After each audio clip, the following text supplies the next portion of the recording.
Magandang araw sa ating lahat mga boxing fans saan mang panig ng mundo. Ang bakbakan o labanan na ating tatalakayin ngayon, ito po ay sa pagitan ni Hamza Shiras at Edgar Berlanga. Ang halang fight schedule, July 12, 2025, nagaganapin po sa Louis Armstrong Stadium.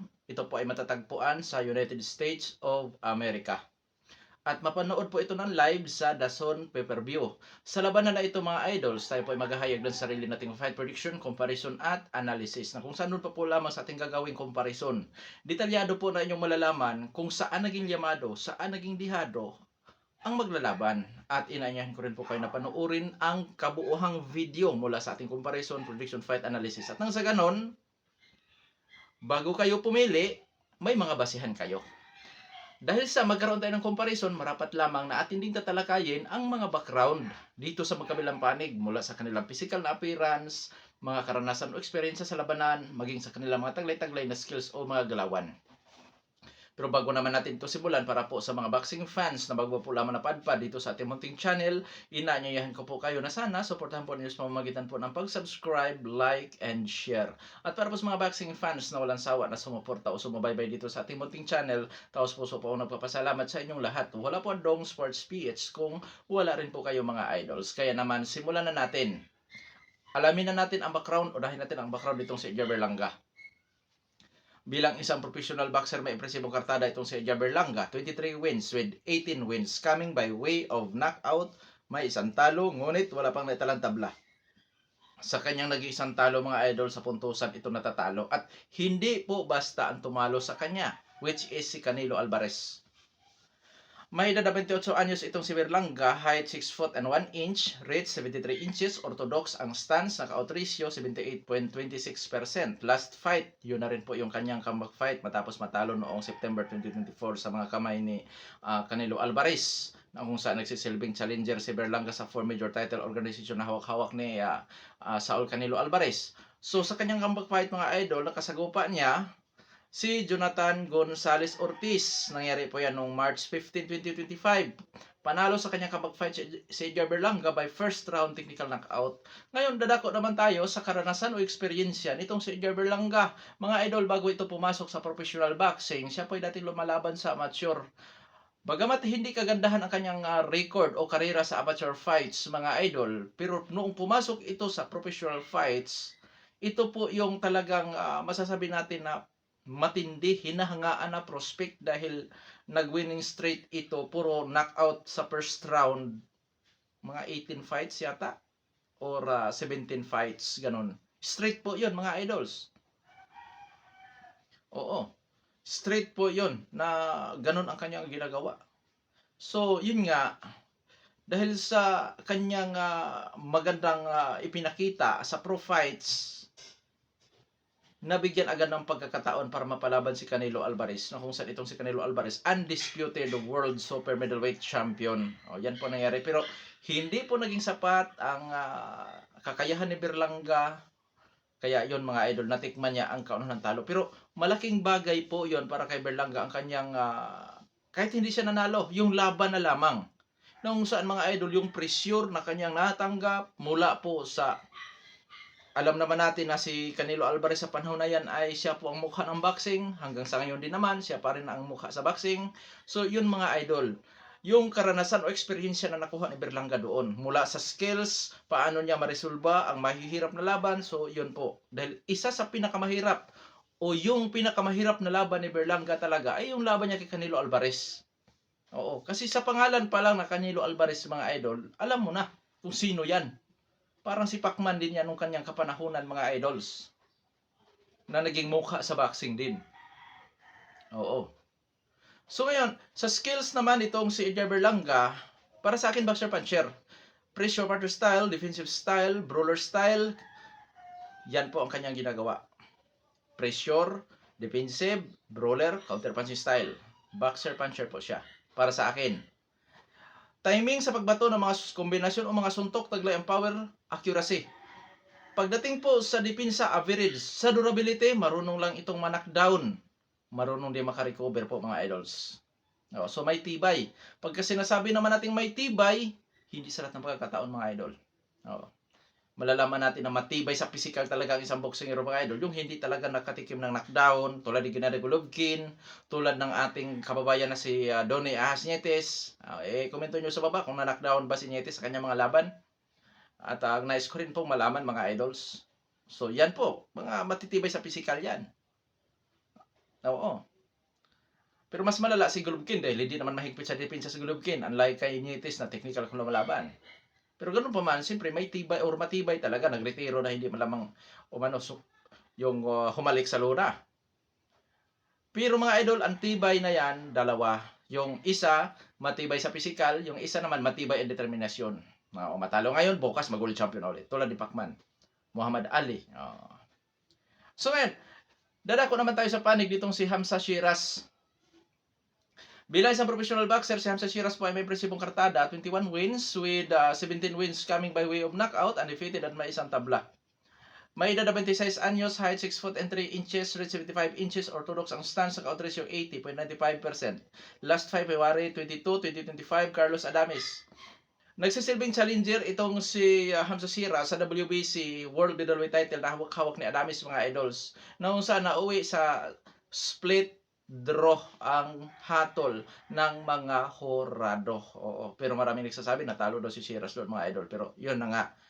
Sa mata natin na talo dapat si Sheeraz, pero sa mata ng mga horado, tinabla. Oo. Hindi sila makapag-desisyon talaga. Ganon din kabigat itong si Hamzah Sheeraz mga idol. So sa experience ni Sheeraz, ang pinakamatindi na kalaban nito, siyempre, si Carlos Adames. Dagdag na rin natin sila sa Austin Williams, Liam Williams, Taylor Dini, noon saan mga idol mga kilalang boksingero din po yan sa middleweight division. So ngayon sa skills naman ni Hamzah Sheeraz, boxer puncher din po para sa akin.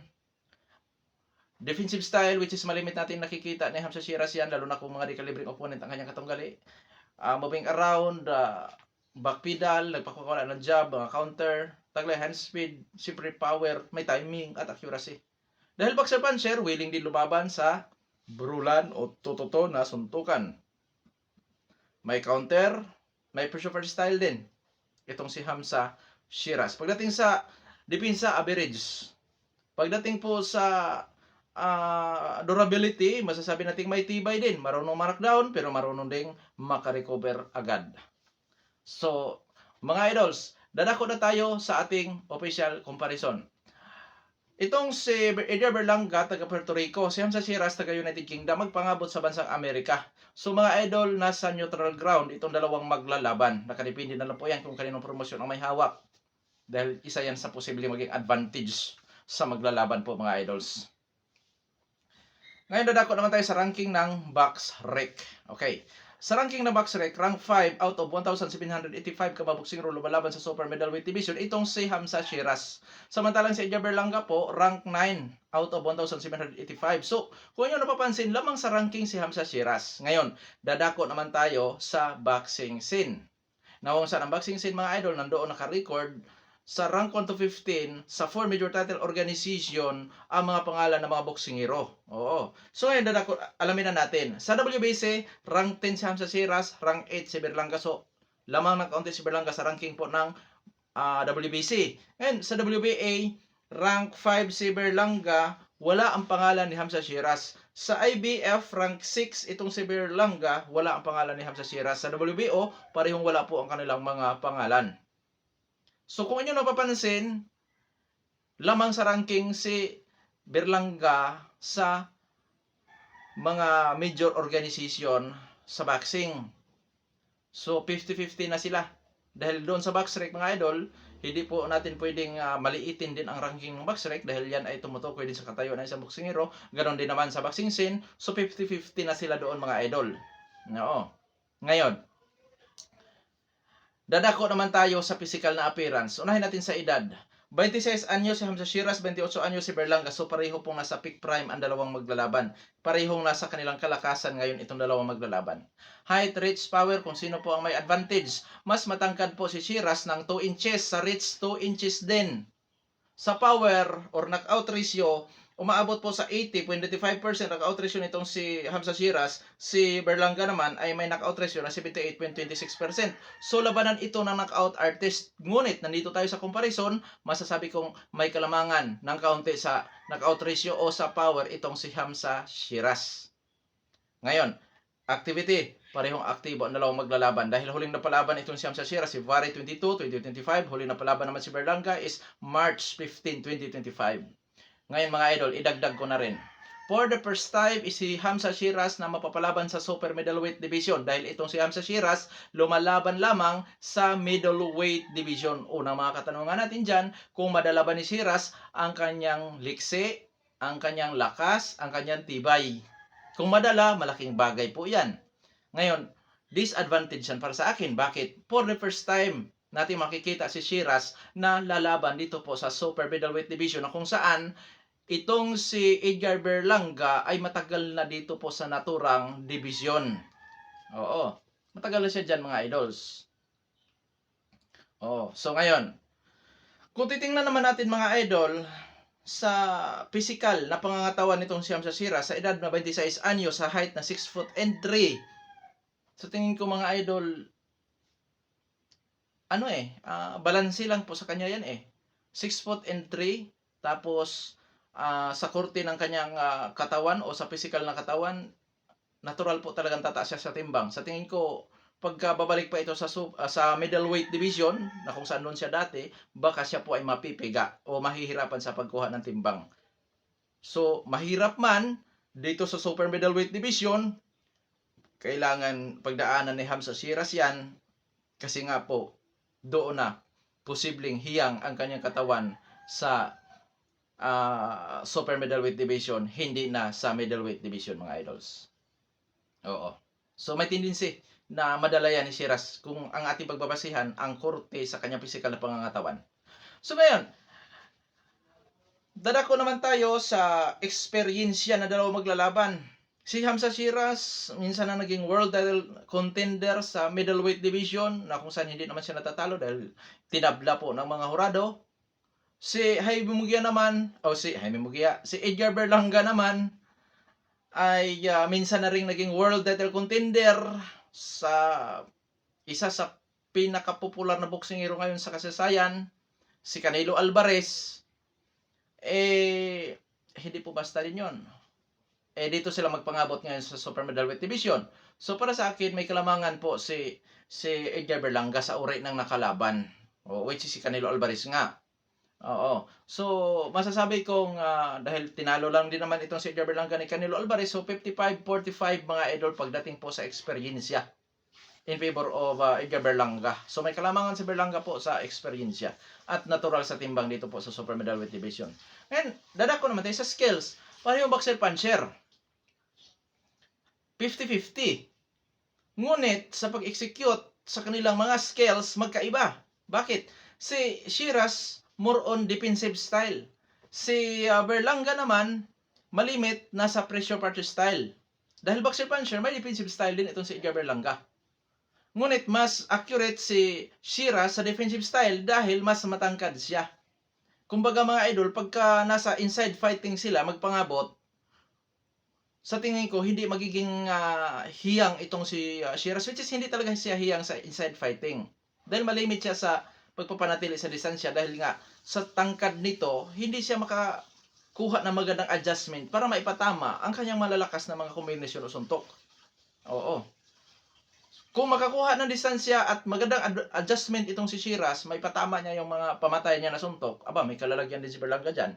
Ngunit kung makapasok naman si Berlanga, which is may mga nakikita tayong kakulangan sa depensa ni Shiras sa inside fighting, sa major or sa mid-range sa suntukan, ay delikado si Shiras dyan pag napadikit si Berlanga. So, ang iiwasan ni Shiras ay ang ma-corner sa lubid. Pangalawa, dapat laging dalihin ni Shiras ang laban sa gitna. Oo, at ipanatili niya lagi ang kanyang distansya. So, dito mga idol, pag nakapasok si Berlanga or makapenetrate sa depensa ni Shiras, delikado si Shiras. Ngunit delikado din si Berlanga sa kanyang paglusob dito kay Shiras dahil hindi naman kahigpitan pagdating po sa depensa itong si Berlanga na kung saan posibleng masalubong naman niya ang mga 1-2 combination in and out at saka yung counter ni Hamza Shiras. Kaya para sa akin, sa labanan na ito is 50-50. Oo, para sa akin, 50-50. Oo, 50-50 po yan.